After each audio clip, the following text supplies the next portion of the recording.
I don't know if it was just good timing that we launched our show at the right time, or whether it was hitting a nerve and hitting a need for our community. But our downloads spiked right from the beginning. Like pretty much from the beginning, our downloads were pretty high, like quite a bit higher than I thought. And that's what really gave us, I think, the initial energy to say, oh, let's give this some time. Hi, I'm Christy Oshita, your host of the Vibrant Entrepreneur Podcast. I moved to New York City with no job and knowing no one. Since then, I've been fortunate to build 2 $500,000 companies and invest in real estate. But in a recent venture, I lost over $100,000. This traumatic experience inspired a new path of learning and the show. I talked to today's top entrepreneurs to learn step-by-step process playbooks to minimize your risk and grow your business.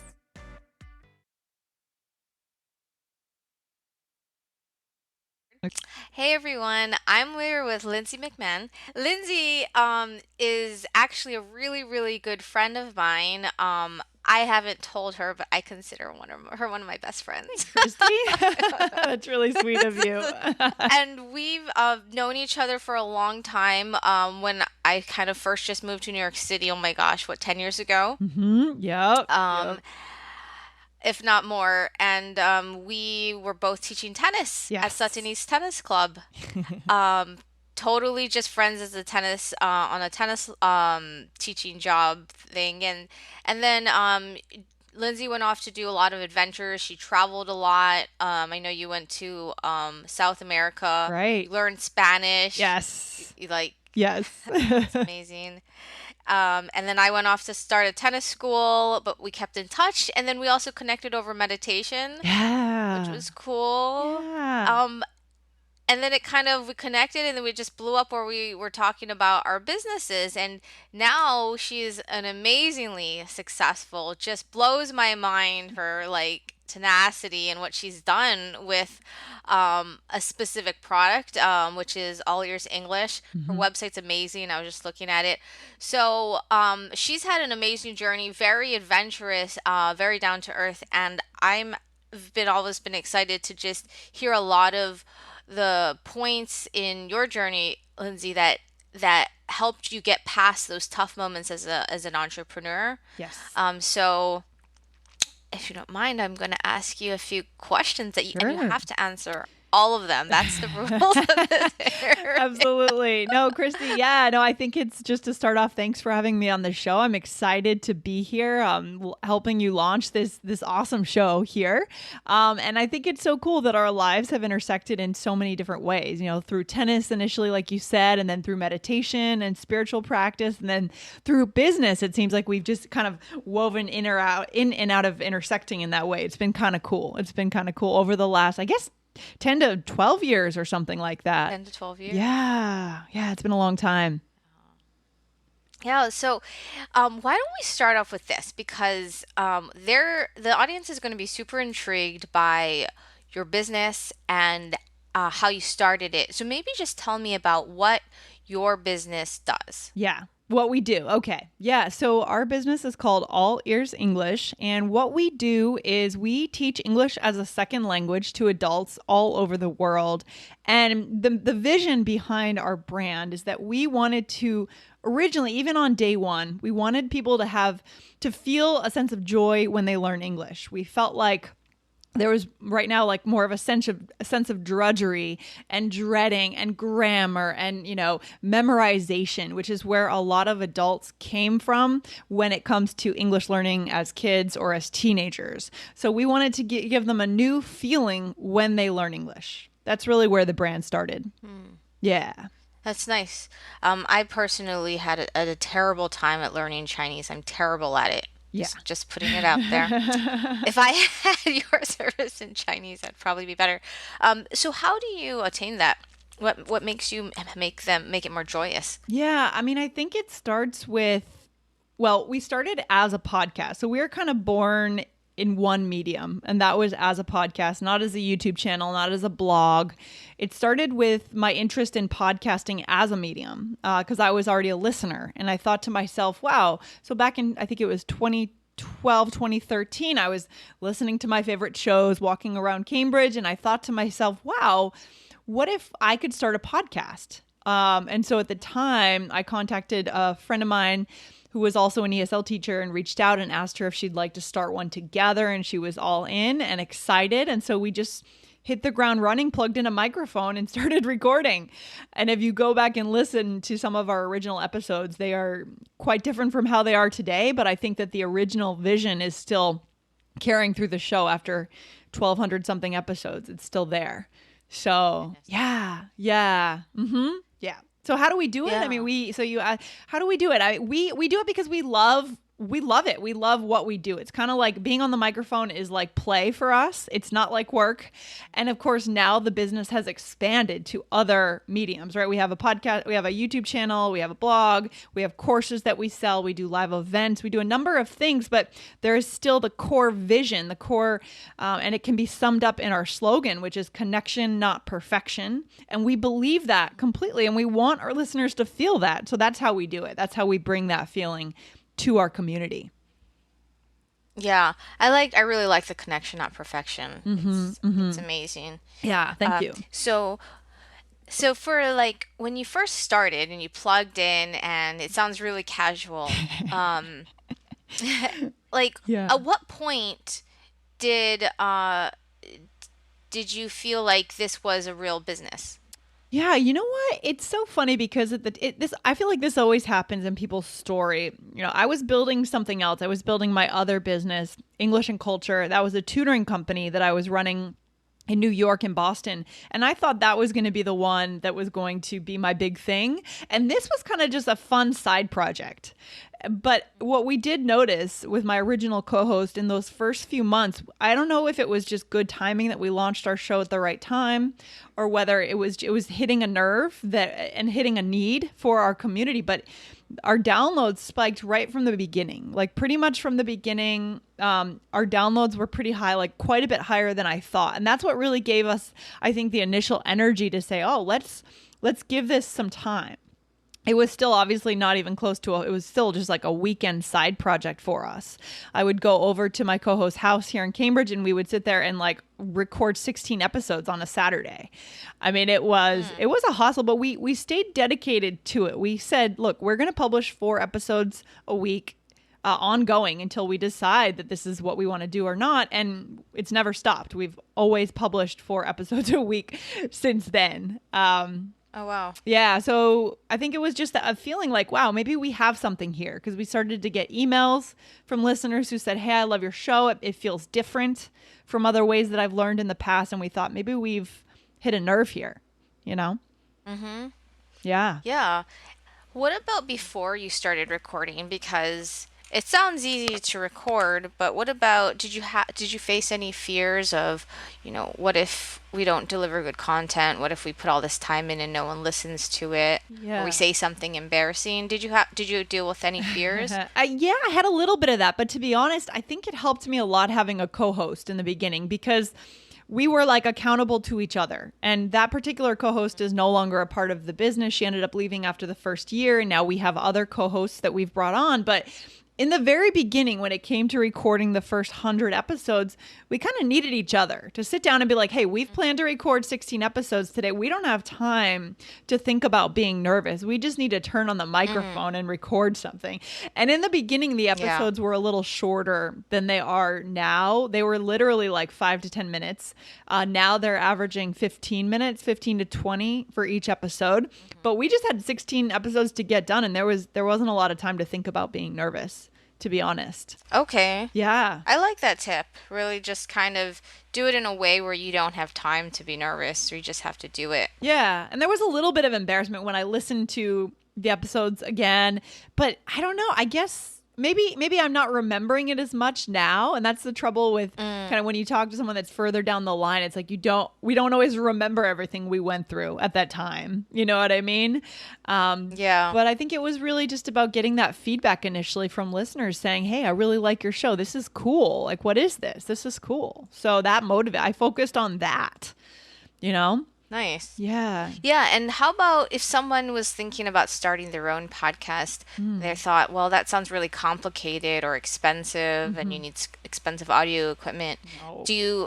Did you feel that way when you started it? Oh, no way. Definitely not. All we did, we figured out what we needed to record side by side. And at that time we needed a simple mixer. And to be honest, I mean, in on episode 1200 now, we're still using the same model mic that we used on episode 1. It's the ATR 2100. And that's not because I haven't looked at other mics. Like at podcast conferences, you always have the setup of the mics and you can try things out. But to be honest, I think when it comes to launching anything, it's about finding a minimum viable quality. And it's not minimum, it's good. It's good quality. But I don't need, even as a full time podcaster now, I mean, a full time business, making a nice amount of money, like we don't need the super fancy mic setup.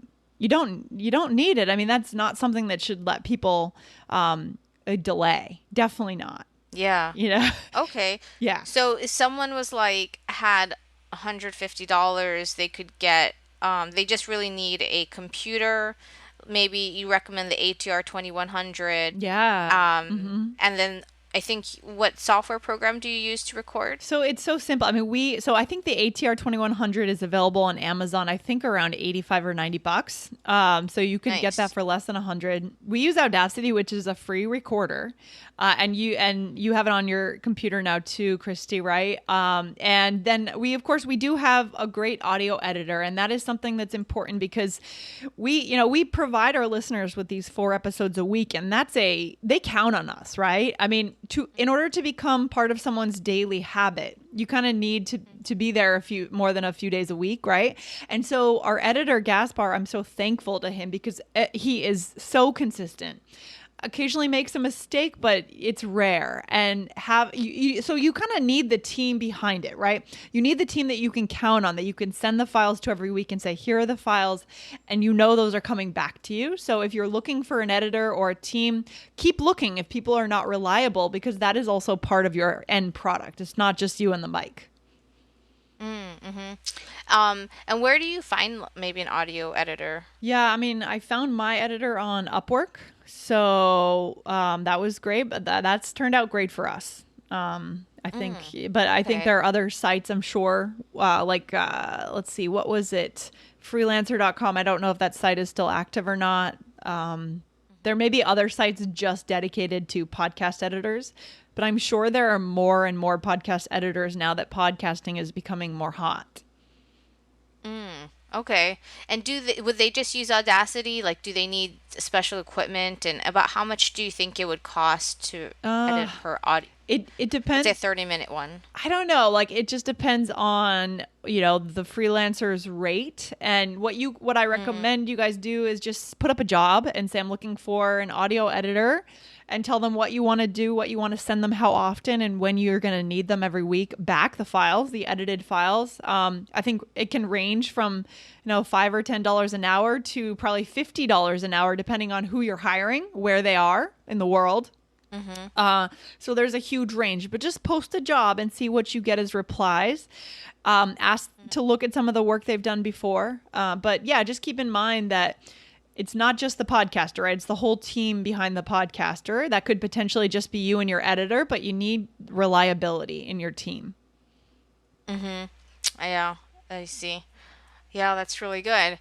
Okay. All right. Well, so that's exciting. Sounds like that was your big thing that really pushed you into this business. And it sounds like anyone could do it with less than $100 who already has a computer. Yes. So now I'm sure that's the start, but there's so much more to the story. So if I could just if I could be honored to ask you a few more questions about your journey here.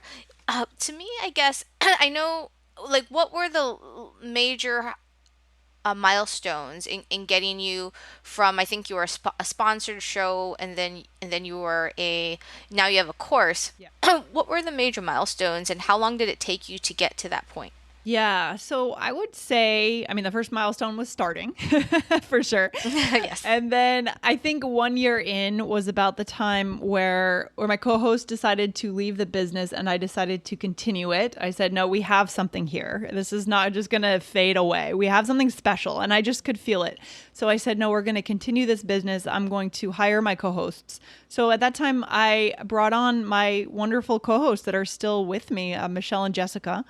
And around the time that Jessica came on board, we did start a sub niche. We started a kind of a niche within our main brand.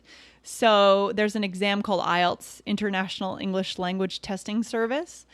And my co-host Jessica had a lot of experience in that. And I thought, okay, let's build a product. At that point, we didn't really have a product. We really just were selling transcripts, which was good, but it wasn't going to turn into a business, right? And so I thought to myself, let's build a course in IELTS and really see what we can do here to niche down, right? Because they say that you really do need to start off by niching down and then you can branch out. And I think to some extent we found that that's true because it's always so much easier to sell a product that is very, very niche down. It's really a niche within a niche. It's IELTS within ESL. So it's very, very specific.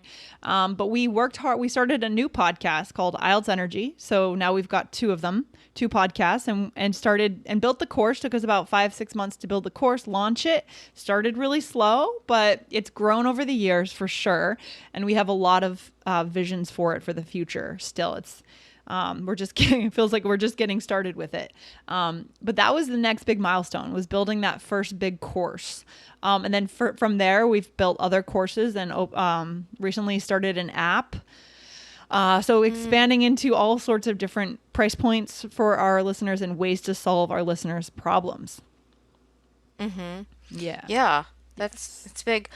What would you say was the most scary part during your journey, since every big step you take in a sense took a leap of faith where you're not sure Yeah. if it's going to work out. So would you say, like, what part, if any, did you have the most amount of fear or doubt? Yeah, I think definitely that first year, making that decision to continue All Ears English, to move forward with it, that was a leap of faith. That was really just kind of, my gut was telling me, like I said before, it's something special here. People love this. This is something different from the other company that I was making. It's something that's worth my time. And so I was willing to take on a little bit of kind of debt to work things out and hire the team and just believe, just kind of move forward with what we had already built and believe that it could work if we just stay consistent with our listeners. And then the other scary point would probably be now, because we're about 6 years in, and it's time to move up another level. It's time to systematize things more, really kind of build out our IELTS offerings, start to create partnerships with companies to license our materials. So it feels like this is the time to step up again. So, yeah. And I want to go to the first year where you're deciding to take that risk and some debt. Could you give me some general specifics, because it sounds easy still the way you say it, but I'm sure it wasn't. No. Like, what were you, because, like, what, maybe you were sacrificing time to earn money as a coach to invest in your business, and now you had less money coming in, and then you had to spend money to, so what was those like general numbers that that probably would scare most people? Yeah, I mean, I think it's hard to remember exactly what. So I know at that time, so around the time that my co-host left, I know all we were really selling was transcripts, and that was so. I don't remember exactly how much we were making, but it wasn't enough to cover the legal bills that I had, because one of the big mistakes, to be candid, that I made, that I feel like most entrepreneurs make, is not having kind of an initial agreement with my first co-host, unfortunately, and it did end up in a slightly messy situation that I had to clear up in order to move forward. And so we just weren't covering. So it's very expensive to be working with a lawyer and lawyers. Yeah. So unfortunately, what the business was bringing in at the time was not covering what I had to pay in legal fees to get this Wow. straightened out. Yeah, so that was scary. Yeah. I was really lucky to have the support of my family, so they were able to help me a bit, and I'm still kind of paying them back for that, to be honest. Now, but I just still had this belief, or maybe it was ego. I was like, no, I'm not going to give up on this. Maybe it was belief and ego, and I'm not sure what it was. Faith in yourself. Yeah, I faith think and ego just like sometimes can be faith. a gut feeling. I'm not sure. So when I hired Michelle and Jessica, that I was taking on that extra, like obviously they were they were employees, so they were coming on payroll. Yeah. And so all that Yeah. was scary, having legal bills, having payroll, and then having limited products. At the same time, I think we Right. did sign on with a sponsor around that time, but it was still really, it was still like a baby brand, I mean, so that was scary for sure. Yeah, that does sound scary. Yeah.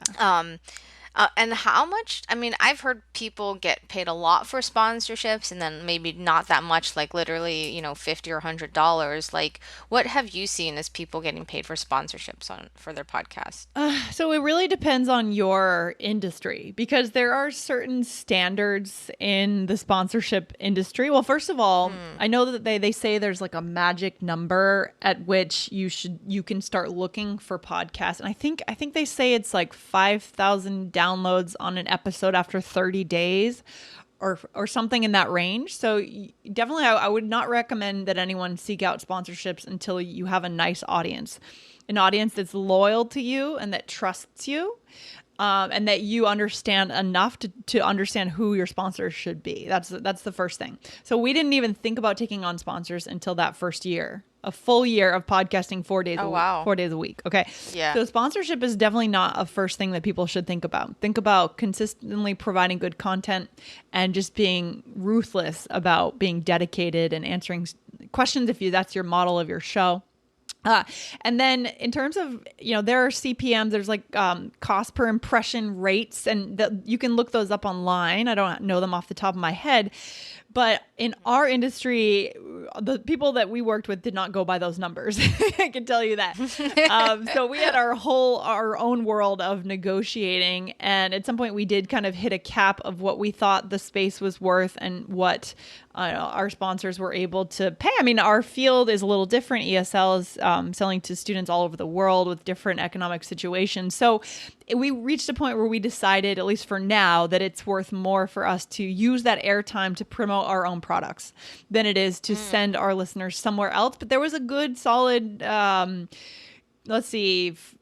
years where we were working with sponsors, and that helped us. That was a solid Wow. chunk. It was never it was usually around 10 to 20% of our revenue. It was never more than that, but it helped us for sure. So sponsorship Yeah. can be right, but you certainly have to be careful about what products make sure the products make sense for your audience. I mean, because you could easily lose credibility, right? You've worked so hard to build credibility with your audience. Just make sure that it just doesn't seem out of place.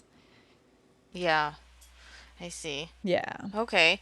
Yeah, well, that's cool. I mean, you got to go with what's working at that time, and I think sponsorships, yeah, could be interesting because it takes time to create the course. So I think my last question regarding, these scary milestones, is I remember us having masterminds while you're creating this course, and just like any big project, building a house or something, it always takes twice as much money and twice as long or something. Yeah.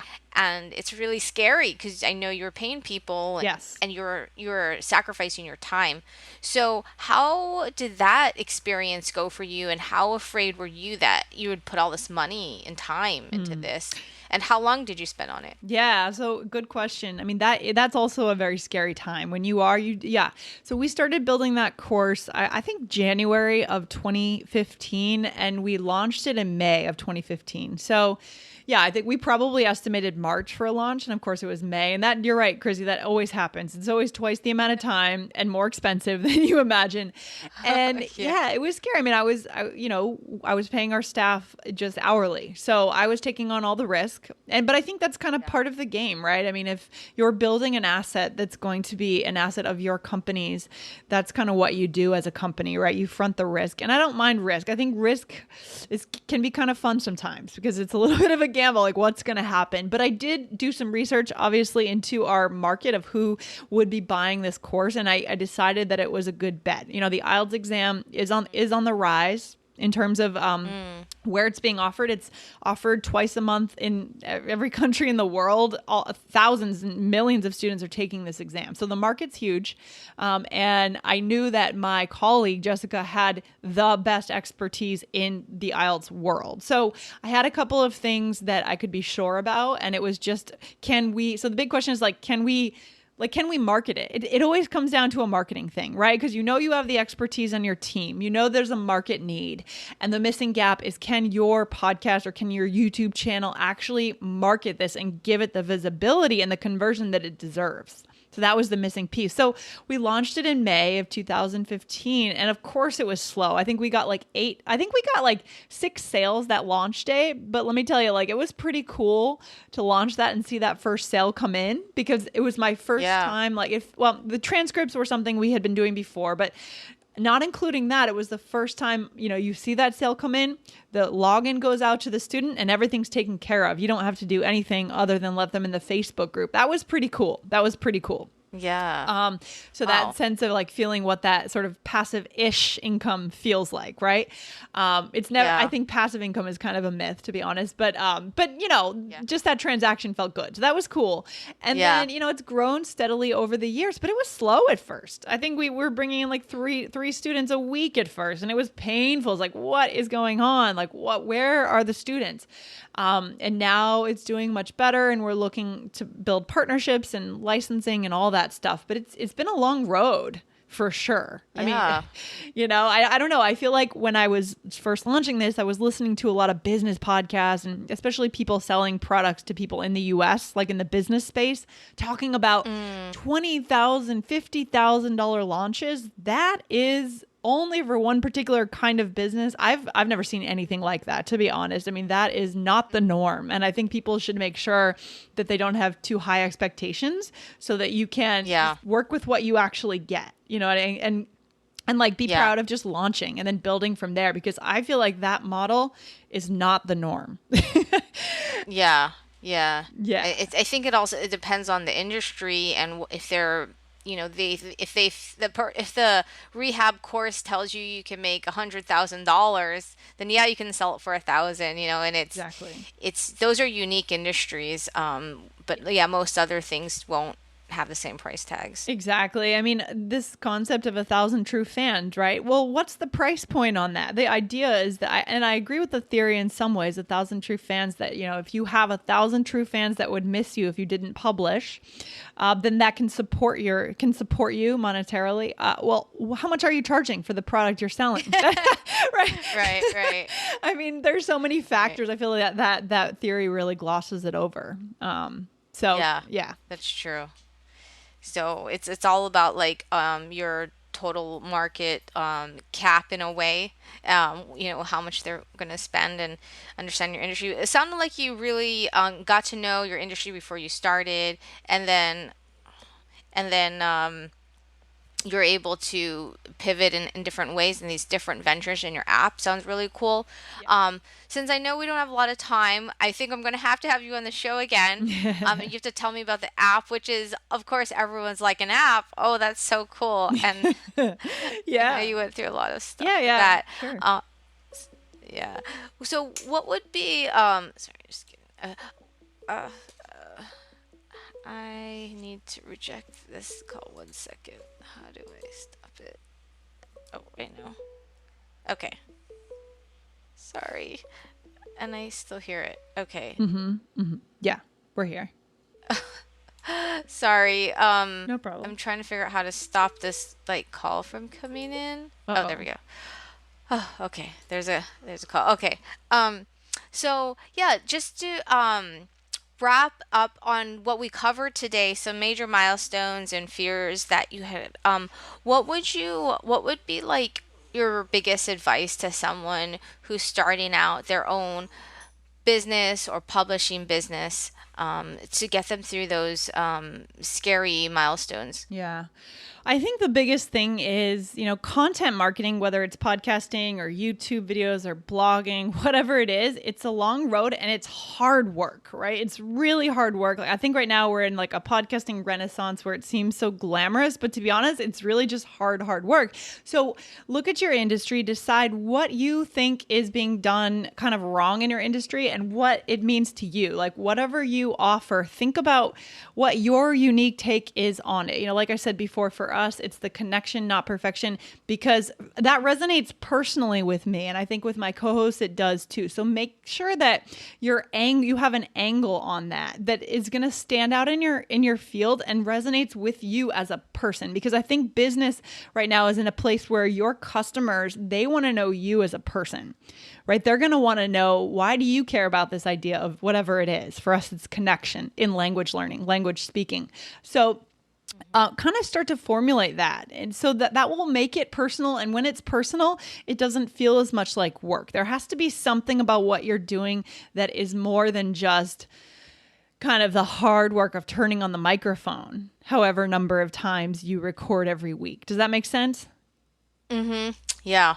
Yeah, it has to kind of come from the heart. Yeah, And I yeah, know we spoke about that, and yeah. that's really smart. So, Yes. I think, my big take from this is that things take time, and so that's why it's don't feel discouraged when you're starting and you're not seeing those big launches that you hear about on some people's shows.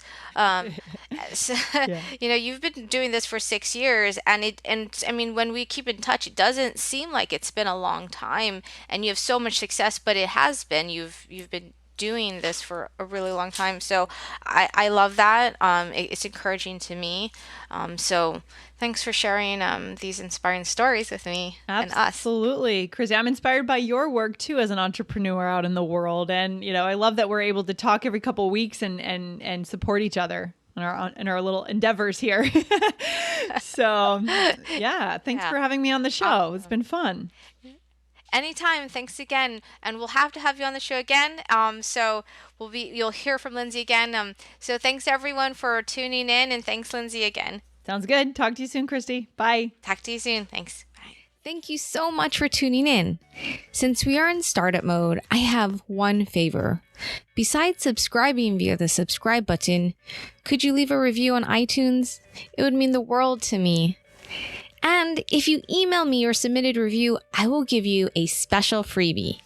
And I'm going to give away $500 by randomly selecting one of the reviewers. And this could be you. To leave a review, go to christyoshita.com/leave review. That's Christy, KRISTY, Oshita, OSHITA.com/leave review, all one word. And it'll show you how and what the special freebie is. I can't wait to meet again, and thank you again so much for listening.